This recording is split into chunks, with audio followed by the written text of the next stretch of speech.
for in-person walk-ins, we probably close about 80% of them. It was definitely a little nerve-wracking, but I had maxed out my 1,200 square foot unit, and I knew it was time to pull the trigger and go bigger. Just having really good quality pictures, it just makes a world of a difference. Like, I saw a increase in my gross margin per unit by like $100 a couch. It might not seem like a lot, but it will add up, and more people will message you, and you will get more sales, and your business will continue to thrive. And I don't think, just complaining about it is a good solution. Since we've seen a pretty significant decline in views on Facebook, we're actually getting more sales through OfferUp than Facebook. And the answer to a lot of these problems could have been solved with more money, more scale. I agree. You mentioned earlier that you had become an Ashley verified dealer. Can you describe what that process was like?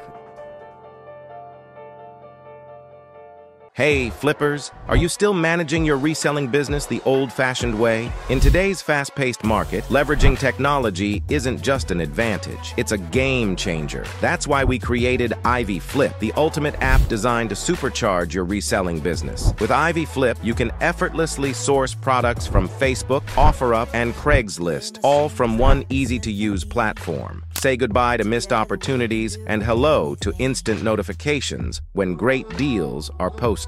Our cross-posting feature lets you list your items on multiple marketplaces with a single click, maximizing your exposure and sales potential. Plus, our AI-powered scam detection ensures you spend your time on genuine listings, not fake ones. Don't let outdated methods hold you back. Embrace the power of technology with Ivy Flip and put your reselling business ahead of the competition. Click the link in the description and get a 1-week free trial of our app now. Welcome to another edition of the Couch Pod. Today I am joined by Tyler Hoyle, a veteran couch flipper who has just newly moved into a 5,400 square foot warehouse. Very excited to have Tyler with us on the pod today. There's going to be a wealth of knowledge that I believe he can bring to our audience. Tyler, thank you so much for joining me.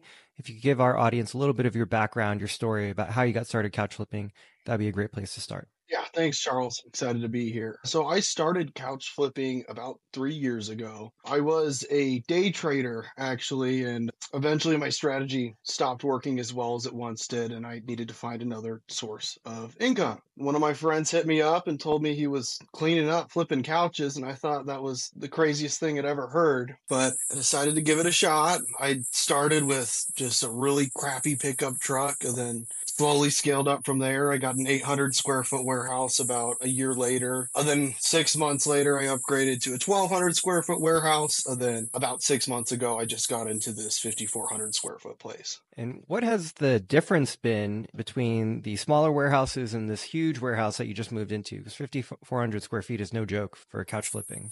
I think like one of the biggest advantages is just being able to store more inventory and also have more options for your customers to look at. Like when you're working with a smaller space, it's hard to have more than 2, 3, 4 options set up for your customers. But with a larger space, you might come in to look at like a gray sectional couch and you might leave with like a white cloud couch, because I've got, 20, 30 different things that you can look at. And I feel like that just makes the whole sales process a lot easier. Absolutely. This way, if they're in the market for a couch, you have more than enough inventory that if they come in to see you in person, that you're more likely to close that sale. Yeah, 100%. Like I would say for in-person walk-ins, we probably close about 80% of them. Some months are better than others, but I'd say that's pretty standard. And at what point did you make the decision to move into the 5,400 square foot warehouse? Because I imagine that's a huge expense. Yeah, it is. So, I mean, it's about $6,000 out the door every single month. It was definitely a little nerve-wracking, but I had maxed out my 1,200 square foot unit, and I knew it was time to pull the trigger and go bigger. And it's worked out really, really well so far. But definitely was a stressful process transitioning from a small operation to a large operation. I definitely had to learn a lot more things, like how to hire, how to manage people, a lot of different, skill sets that I had to learn with that upgrade for sure. Yeah, I mean, essentially you 5x'd your space, right? And in terms of rent, maybe it was also something close to that, like a 4 to 5x increase in your monthly lease cost. So I think that's a super interesting journey. Not a lot of people have been through that when it comes to couch flipping. And, maybe they're in that 1,000 square foot warehouse or 1,200 square foot warehouse, and they're contemplating making a jump. Like you mentioned people, processes, which, ring familiar for any business scaling up, but could you dig in a little bit more deeply, like what the journey the past few months has been like for you? Yeah, for sure. So towards the end of my time at the 1,200 square foot warehouse, I started getting into B stock. So I had access to more couches than just if I was sourcing them locally. So as soon as I moved into that larger place, I really prioritized, having enough inventory at all times so I could show my customers multiple different options, but also upgrading my staging setup. Besides the additional space, the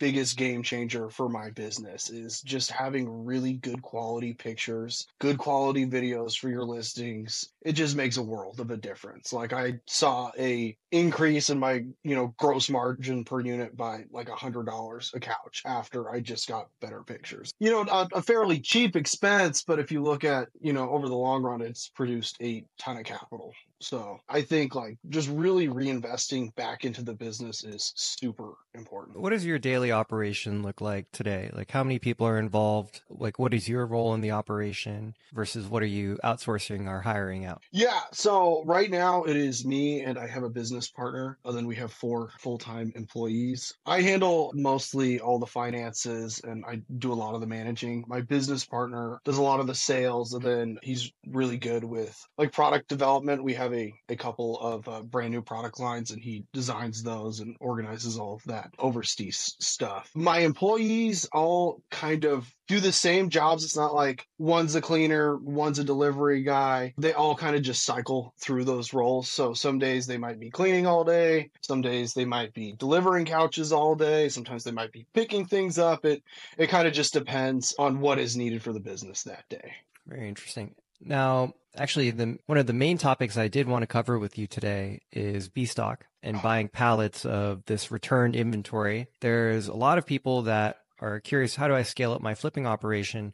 And, don't really understand what B stock is, what overstock is, what it's like to buy maybe a Costco return pallet. And you are nowadays the master at that. So could you start breaking this down for anyone listening?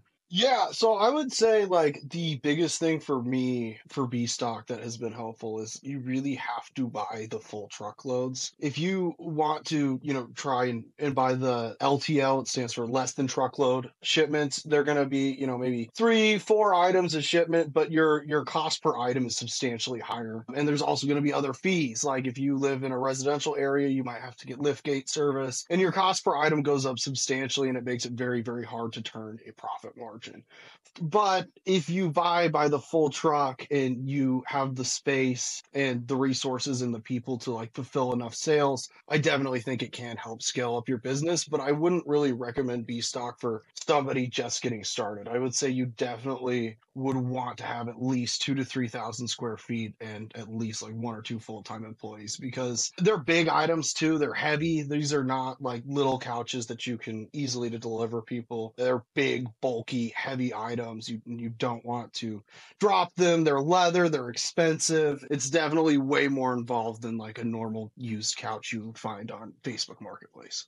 Let's take a step back even. What is B stock for those who may not be aware? Yeah, so Bstock is a liquidation website where you can buy all sorts of things, anything you really can think of. Amazon pallets, you can buy returned couches, you can buy jewelry. The possibilities are endless. And of course, you can buy couches, sectionals, what have you. And you have an option to buy less than a full truckload, but the fees associated with that, as you mentioned, make it so that, it's there's a base cost, right, of just getting the truck. Correct. And getting it unloaded and all the fees associated with that. And so if you're not buying the full truckload, maybe the juice probably is not worth the squeeze. Now, what can you expect in buying a full truckload from B stock? Like how many sectionals or how many couches would come in there? What's the quality and the condition of them? What are some things to watch out for? Yeah, so typically on average for all the trucks I bought, there's about 13 units per shipment. The breakdown of that is usually you're going to have 6 to 8 of those things are going to be couches, and the rest are going to be smaller items like recliner chairs, accent furniture. Sometimes you might have dining sets, stuff of that nature. And other than sourcing on Marketplace, etc., is B stock currently your primary source of inventory? I would say B stock is about half, maybe to 60%. We still do a ton of used couches, and then I'd say about 10% of our sales are from new couches as well. Oh, so you're bringing in some pallets of new couches too. Correct. Yeah. So they're all my own like private labeled products that I've sourced from overseas. But yeah, those have been a game changer. And then I also recently became a verified Ashley dealer. So I do resell their products as well. So I've tried several different of their product lines. Really great opportunity if, you can get through the approval process. They've got really great stuff too. Yeah, and that's definitely a topic that I think we should dig into in a moment here. So how many B stock truckloads are you moving in a given month now? So the last 2 months have definitely been slower. The last 2 months were about like 7 to 8 truckloads. The most I ever did in 1 month was 12. But recently, I would say we're between probably about 6 and 8 a month. Well, and if we do the math on that, let's say 13 pieces per truckload, 7 to 8 truckloads, all the way up to 13, anywhere from like 100 to 150 couches a month just from B stock. Yeah. Nothing to joke about. So what are your average like profit numbers on the B stock couches versus used inventory that you might find on Facebook? I imagine there's a difference.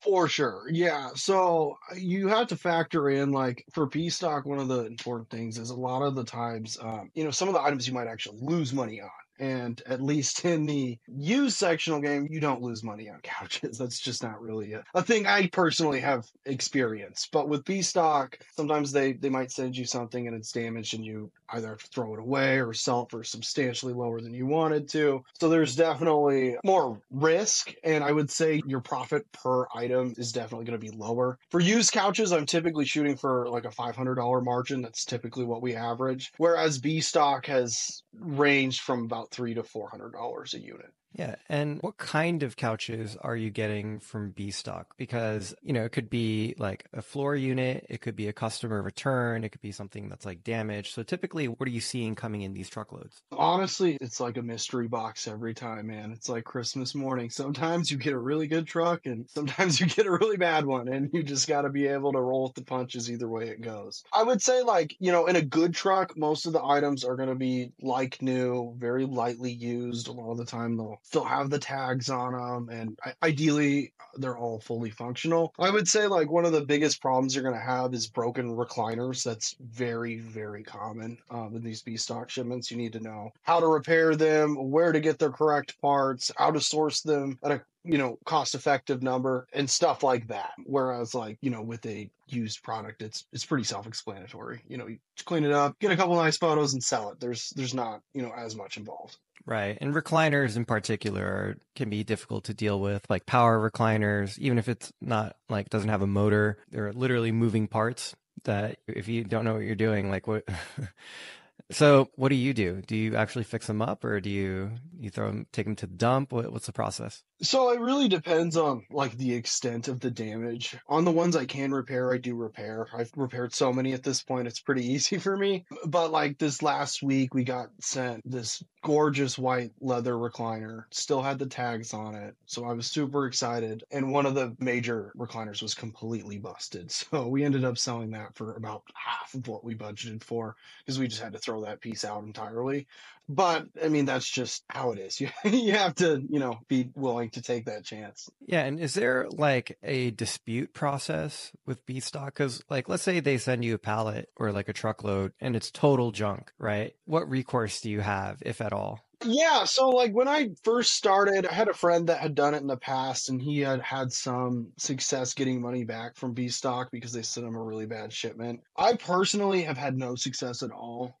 They usually will give you some generic, like, all sales are final, we're not responsible for the quality of the products, good luck message. And you're just kind of on your own. You got to figure it out. Yeah. And that can be a tough pill to swallow, right? Like, you're literally buying a truckload of couches, and you have no idea what you're getting. It's a mystery box. It could be really good. It could be really bad. And if it's really bad, you're kind of just out of luck. So they will give you a manifest. So you know the products that are coming, but a lot of the times, like they don't have clear photos of each individual product. So the condition just can vary drastically. What is the process like for buying the truckload on B stock? Like, is it an auction system? If you could break that down a little bit further. Yeah, so Monday through Friday, they update the auctions, and each day you can bid on the shipments. Is pretty self-explanatory. It's just like a normal auction, like, eBay or anything else. You have until the time limit to bid, and whoever bids the highest wins. And what is the average cost per truckload that you are paying currently? About $5,000 a truck. That's like all the moving costs and the like unloading costs, etc., plus the actual contents of the shipment. Yeah, so since I'm at a large facility, we have a loading dock so the semis can just back right in. So there's like no additional fees that I have to eat. Those typically are only charged to LTL shipments. But yeah, that is,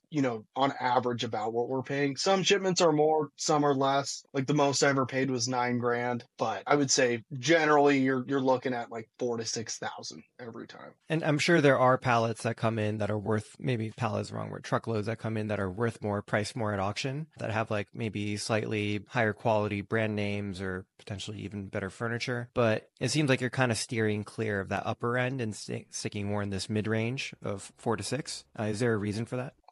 Typically the more expensive shipments are going to be high-end leather recliner couches. And as I mentioned previously, a lot of the times there's going to be more repairs involved. The parts are expensive and it's time consuming. And a lot of the times these higher end couches that I need to sell for $2,000 will sit for longer than I would like. So I personally am not a big fan of flipping leather. We're just trying to move a lot of volume. I'm far more concerned about just turning units and turn time than making the most amount of money I can on every single couch. So if we do the math, your average truckload costs you about 5,000 or about 13 pieces in each truckload. It works out to about $385 per piece of furniture. What is your average price point that you sell this at? Around like $700-800 per couch then? Yeah, on average, we're doing like between $700 and $800 of revenue per unit for B stock. Amazing. So, and this, like when you were in your 1,200 square foot warehouse, you weren't doing B stock, or maybe you were, but just like minimal amount. So I started it at that place. My business partner had the suite right next to us. So we would basically split a truckload. He'd fit 6 in his, I'd fit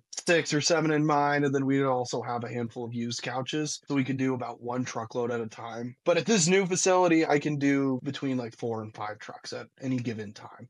But that is, sometimes it's lower or higher depending on, the amount of new products and used products I have on hand at that given time. So if you didn't have access to B stock, it probably would have been difficult for you to confidently jump into this 5,400 square foot warehouse just because like maybe the availability of inventory is not there. So you couldn't get the full utilization of it. Well, to be completely honest with you, with or without B stock, I was planning on scaling the business up. I feel like the biggest constraint I have always ran into every time I've scaled is space. It really always comes down to space. I haven't had a ton of issues finding used couches. Like I could find 3 to 5 a day easily in the Phoenix area. If I, look from 6 a.m. to 8 p.m. every night, like I will find as many couches as I need to fill my warehouse up. I just think that the one perk to B stock is you click a button and all 13 items show up. You don't have to individually go out there and pick up 13 items and bring them back and then process them all, then resell them. It's just a little more efficient, but you are going to be paying like a higher cost per unit as a result of that.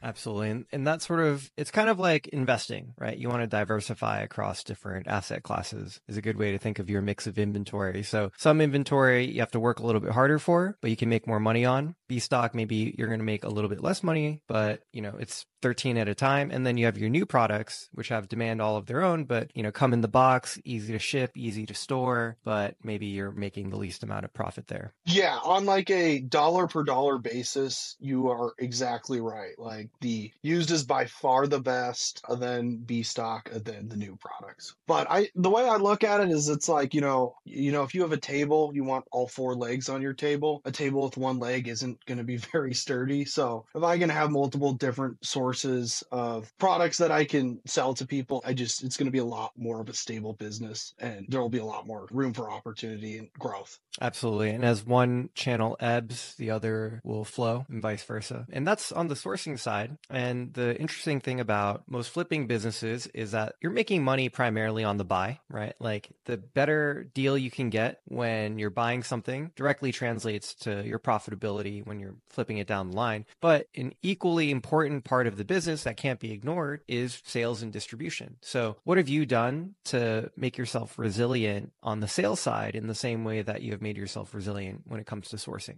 So I actually got this from Griff at the conference back in December. He built out a system to pay all of his employees commission if they were able to generate sales or source inventory for him. And I set up something similar for my employees. So we will pay them $40 per couch that they sell. And then there is an additional bonus that is paid out at the end of every single month based on the total amount of sales that they hit. And that has helped me substantially to sell more products, because it's not just me and my business partner listing. It's me, my business partner, and my 4 employees, and they're all hungry, trying to get more sales so that they make more money. So that has really helped me maintain like a high level of sales on a consistent basis, is I just have a lot of eyeballs on my listings at any given time. Yeah, that's so important to get your team motivated around you with like a performance goal in mind. And the fact that you're able to do that with 4 people really is a testament to your skill as an entrepreneur. Maybe you could unpack that a little bit more for us. Like $40 a couch, that's not a little bit of money, but it's not a whole lot either. So how do you keep them incentivized to like keep hunting and be hungry for deals? Yeah, so the way I currently have it set up is if you hit 5 sales, you get a $150 bonus on top of your $40 per sale. If you hit 10, you get a $400 bonus on top of your $40. And then if you hit 20, you get a $1,200 bonus. So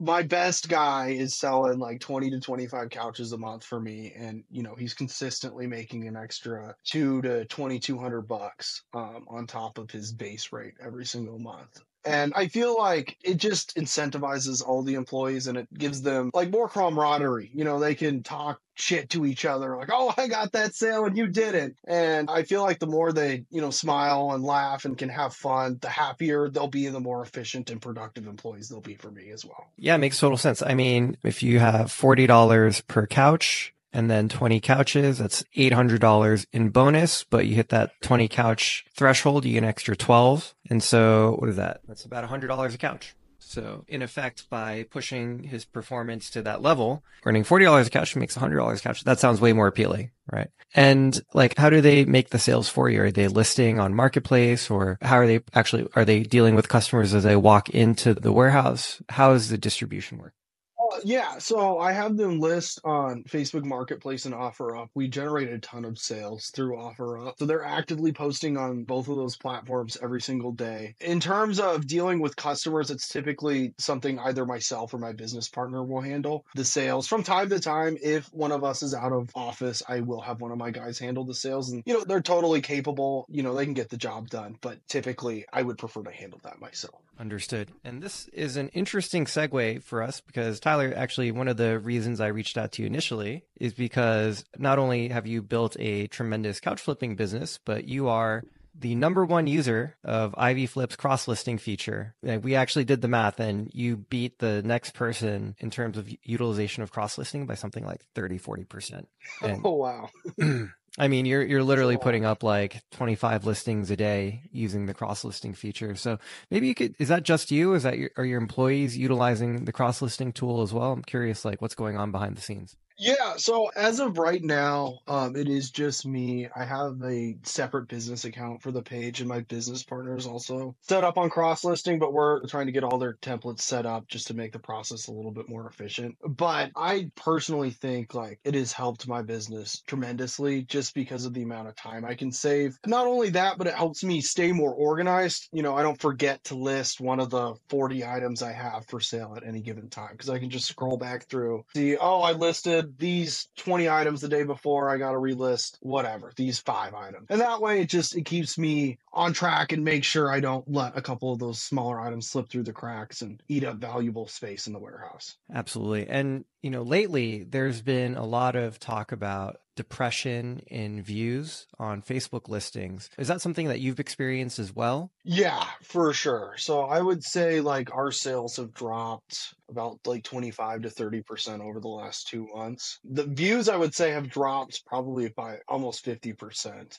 And that goes for Facebook and OfferUp as well. It's an across the board thing. But at the end of the day, I think the best solution is you just got to post more. And if you get 30 views, okay, list it again, delete it and relist it again. Maybe you'll get another 30. And if you keep doing that, I mean, eventually it might not seem like a lot, but it will add up and more people will message you and you will get more sales and your business will continue to thrive. And I don't think, just complaining about it is a good solution. Absolutely. I mean, complaining does nothing, right? Only solutions will do something. It doesn't matter how effective it is. It's better than doing nothing at the end of the day. I'm curious, like how much of your business is coming in through OfferUp versus Facebook nowadays? So it's interesting you bring this up. I would say since we've seen a pretty significant decline in views on Facebook, we're actually getting more sales through OfferUp than Facebook at this point. I'd say it's a pretty close 50-50 split, but the last 2 months, I'd say, maybe OfferUp has pulled ahead by 60-40. Yeah, absolutely. And we've been seeing this across the board with a lot of our cross-listing users. OfferUp, it does depend on the market that you're in, but pretty much in most major metro areas across the United States, there is enough traffic and enough volume on OfferUp that you can build a decent business for yourself just within that platform. I think,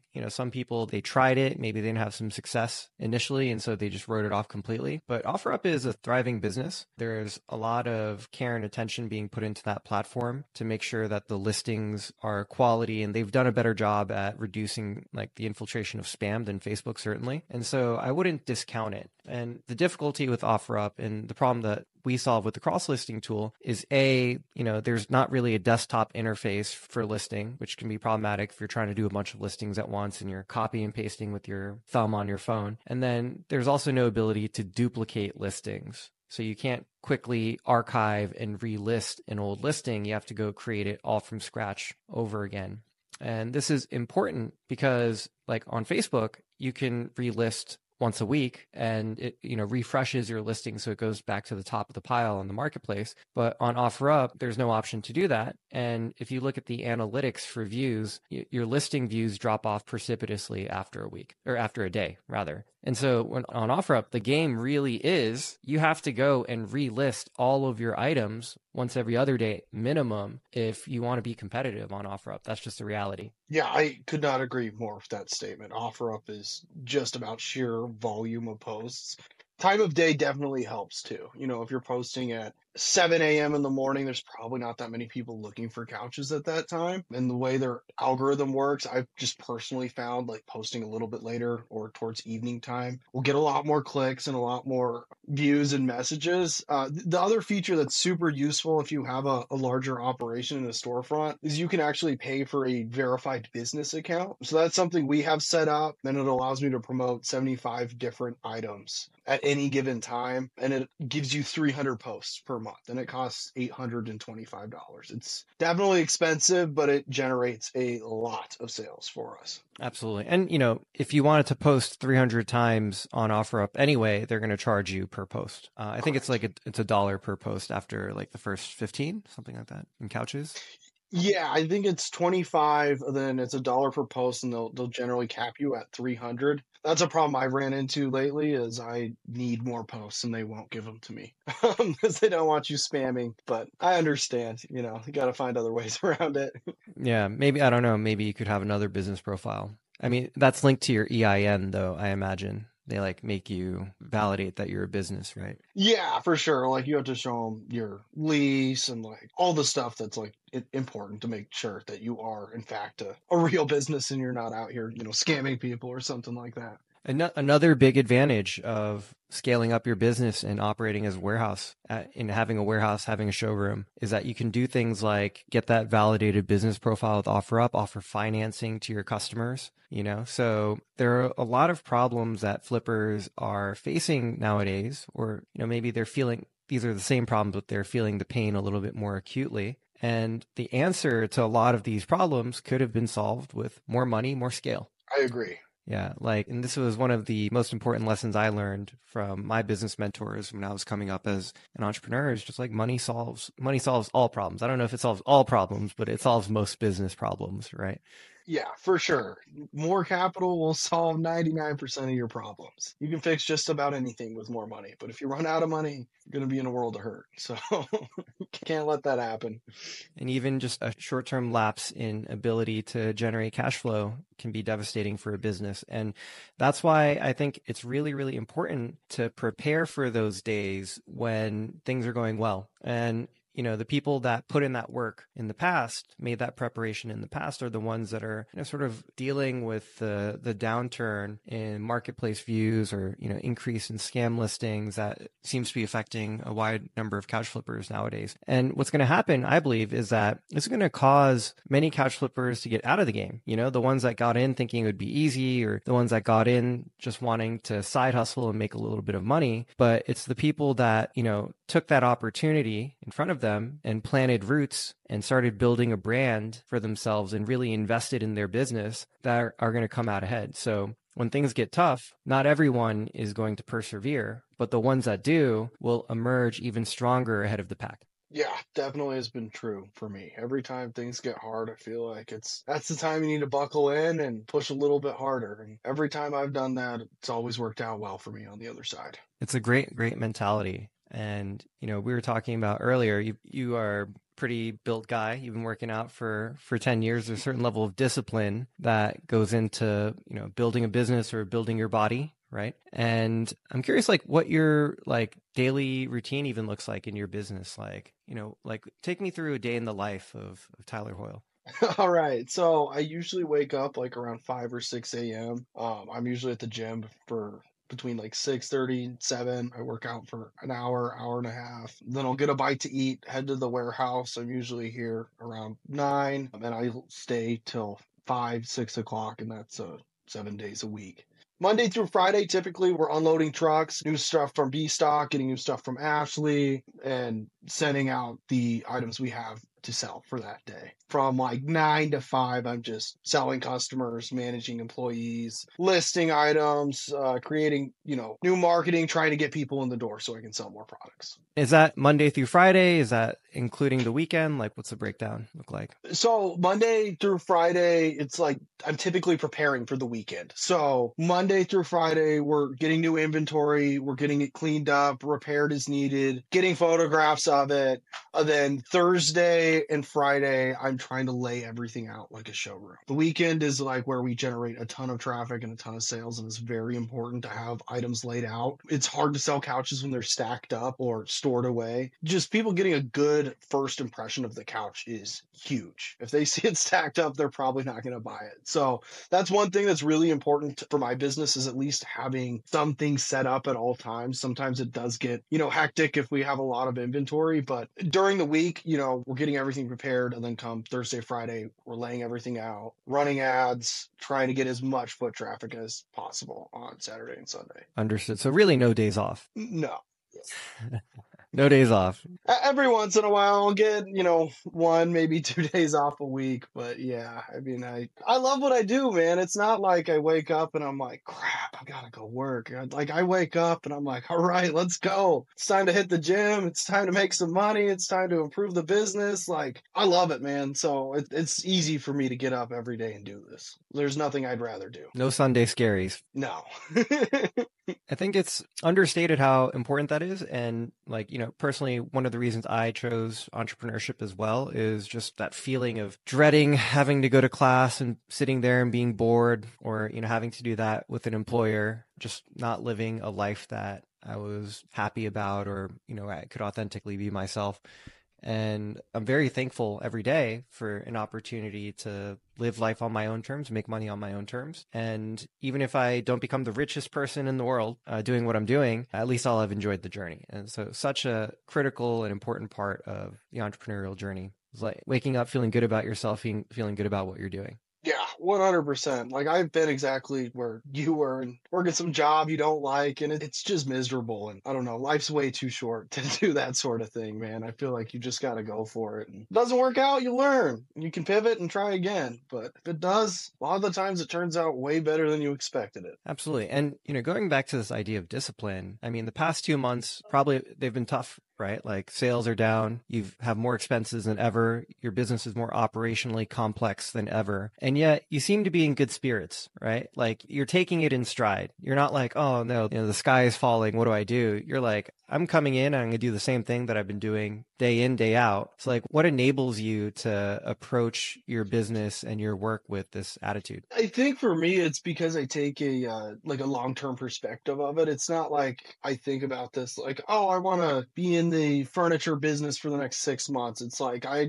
can see myself in this business for 5, 10 plus years. So for me, it's more of like just slowly chipping away at a big picture vision. And, if things are slow today, it's not really a big deal for me because I know where I want to go. And I know if I keep taking consistent action every single day, I'm going to get there, whether it happens sooner or later. Like I'm okay with that. I'm just committed to the goal. And, I don't know. One thing I've learned, I've had several businesses, like businesses ebbs and flows, man. Some months are good, some months are bad, and you just got to be okay with that. Some months you might clean up and feel like you're on top of the world. Some months you might lose money and start second guessing yourself, but you just got to be able to be okay with ups and the downs and be able to ride the wave. And have there been moments like maybe in the past year where you've like had a feeling of negative emotion with the business? Like what was that like and how did you deal with it? Oh, for sure, man. Like there have definitely been days where people come in, you can't sell them anything, and it's frustrating. And your expenses are high, and you're looking at your P&L statement, it's not looking good, and it sucks. But like at the end of the day, I feel like that will bleed through to your customers too if you have a negative attitude, and it's going to make it harder for you to sell things. So I feel like it's very important to try and remain positive and try and keep your eyes forward on the goal instead of getting too sucked into just negative emotions in your brain. Like I've been there, but I just try and remind myself, man, like I've been doing this for 3 years. There's been slow months, there's been fast months, and it's been working really, really well. So if I keep doing what I'm doing, I'm not concerned that this little slump in sales is going to demolish my business. It's just a little slump. It is what it is. Absolutely. And that energy is infectious, especially if you're selling, right? People can feel that vibe. They can feel that energy coming off of you. And this is why I think it's really, really important to be passionate about the product that you're selling. Because if you just feel about it, unless you're a sociopath, you're able to just like mask your emotions entirely and manipulate people, they're going to be able to read that off of you. If you don't believe in the product that you're selling, like why should they buy it from you, right? And this is also why I like to surround myself with people that have positive energy, because the energy of the people around you generally affects your mood too. And so if you're surrounded by people that are unmotivated and lazy, and they're ready to throw in the hat and towel, or throw in their hat the earliest sign of danger or trouble, that's probably going to bleed over into your mindset and your thinking as well. 100%. Like I don't have a ton of friends, but the few friends I do have are, they're happy, they're motivated, they're entrepreneurs, they're going to the gym, they're getting after it every day. And I feel like that definitely helps me because it's like birds of a feather flock together, iron sharpens iron. If you surround yourself with people that are going after the same things as you, like it's probably going to help you a little bit along the way too. And, the most successful entrepreneurs that I know, and, certainly the most successful couch flippers I know, aren't the ones that are, on social media all day complaining about their business. They're the ones that you might not hear from for like a month or two. But then when you do hear from them, there's like some upswing in their business because they've been heads down, working hard, working to improve the conditions around them instead of being a victim of their circumstance. Yeah, for sure. I feel like that's super important, man. Like you just got to have a good mindset, good attitude, and keep moving forward. Tell me a little bit about the dynamic that you have with your partner, because just, on this topic of mindset, this gets thrown around in discussion a lot. Like, should I, have a co-founder? Should I have a business partner? Should I do it myself? And there are pros and cons, right? Like you have obviously more equity and more take-home pay for yourself without a partner, but there is a balance to being able to grow a business, like having someone to bounce ideas off of and share that struggle with. So what is your dynamic like? So I feel like my business partner and I are very similar in the fact that like we both are very invested in this business. We both want it to succeed. We're both willing to show up and work every single day if that's what is required. And I feel like that is very, very important because I've had partnerships in the past where I was putting in more than my 50%, and typically those relationships do not end well. So I feel like, if you are going to enter a partnership with someone, it's very important just to make sure that you guys are on the same page. You have the same shared vision in mind, and you're both willing to work as much as it is required to make that happen. Because if you're in a relationship with somebody that isn't willing to work as hard as you, I know at least for myself, it will cause a lot of frustration. And that's not a good thing for the business relationship, and it's not obviously healthy for yourself either. Absolutely. And you need to be honest with yourself and you need to be honest with your partner, right? If there is a mismatch, there isn't a point in trying to drag them along or drag yourself along if your motivations aren't aligned with them. So, there's a level of self-awareness that's required to be an effective partner. And then if you do find that right mix, it can create, tremendous things. One thing that keeps coming up in the conversation is this idea of a long-term vision and a shared vision even between you and your partners. Where do you see things going in the next 5-10 years? Great question. So right now we're in the process of scaling to a 13,000 square foot location. That's going to be our next place we're going to operate out of. It's got some designated showroom space and about 8,000 square foot of warehouse space and then a little bit of office space. We plan to use this new location to not only scale the brick and mortar business, but to also start heavily investing in our own private labeled products. We really just feel like that is the best route to go. The new products are amazing. Like I love selling them because it's, you don't have to clean, you don't have to source them. Like they just show up, they're in the box, they're perfect, and you just drop it off and the customers love them. And I feel like long term, if you could have 20 new products that you were selling to people, you would have a very lucrative business. And at the end of the day, I think like that's where we want to go, but we also want to, be able to provide those products to other flippers at some point in the near future, that are successful for us. Because I think there's not a lot of information out there for people. Like, where can I go buy brand new in the box couches? There's not a lot of people selling them out there. But I really feel like, for us to scale from where we're currently at to the next level, the new product are really what we're going to have to hone in on and focus on those for the brick and mortar operation. But long term, I really think there's a huge opportunity for providing good quality products to flippers, but also local furniture stores. There's a lot of local businesses out there that they source all of their products entirely from Ashley Furniture.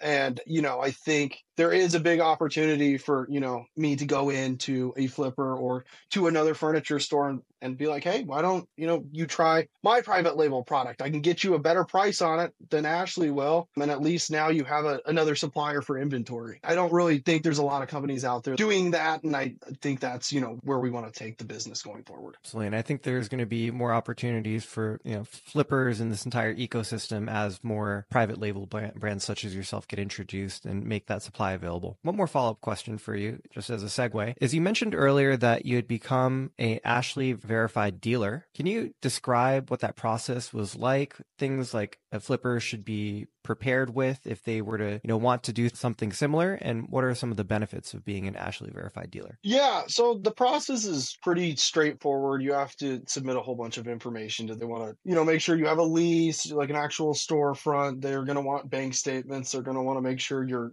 moving enough volume. If you're not selling enough couches, they're just not going to consider you. If you don't have a large enough location, they're just not going to consider you. You're just not a big enough player. They don't want to sell you one couch a month. They're trying to move truckloads of couches. So I think like it's difficult. At least I've talked to some other flippers that have tried to become Ashley dealers. It's difficult in a small location to become one. But once you become a dealer, I feel like it adds a whole nother level of credibility. When a customer comes in, it's like, I'm not just Joe Schmo, the couch flipper. Like I have a legitimate, brick and mortar operation. And we also do sell brand new Ashley products that have the warranty with them. They're packaged nicely. It's just a little bit of a better, I guess, like look for the customer. And I feel like it adds credibility and peace of mind for them that like I'm getting a good quality product at the end of the day.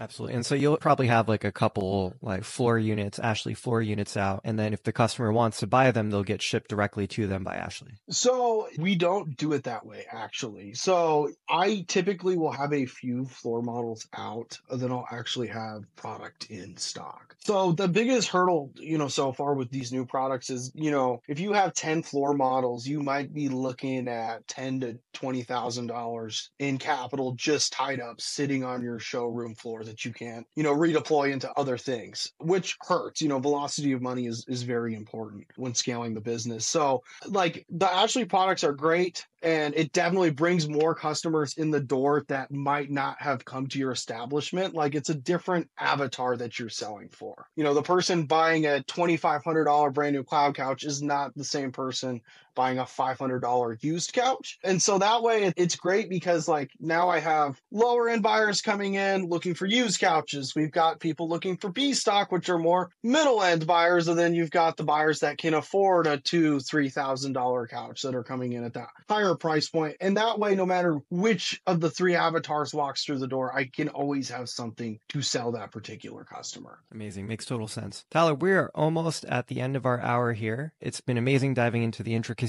of your business, but I think one of the most powerful takeaways for me in our conversation was just hearing about your journey. You've come such a long way in 3 years, and based on what you've described about your partnership and your mindset and the dedication and hustle that you're putting into your business, it's no surprise to me. So I'm looking forward to our continued business relationship and seeing where you're going to take things in the future as well. But thank you so much for coming on to the pod. Absolutely. Thanks for having me, Charles. Great. Looking forward to having you again in the future.